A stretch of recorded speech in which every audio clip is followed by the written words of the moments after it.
বশীকরণ মন্ত্র, এবং আপনারা 7 বার যে কোনো পানি, চিনি, লবণের পরে এই জিনিসটা প্রয়োগ করতে পারবেন।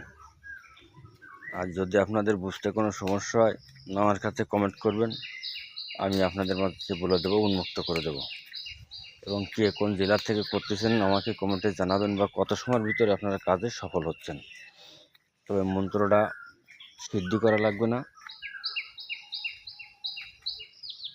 এটা গুরুবিদ্যা,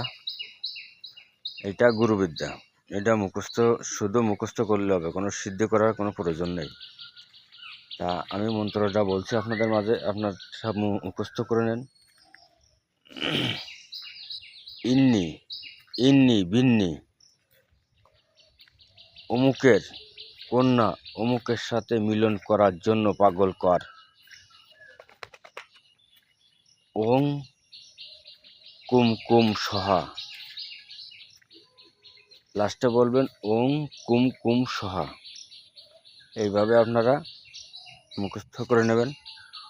তবে এই 3টে জিনিসের যে কোনো জিনিসের পরে আপনারা প্রয়োগ করতে পারবেন। তবে যখন মুখস্থ করবেন, শুদ্ধ বস্ত্রে মুখস্থ করবেন।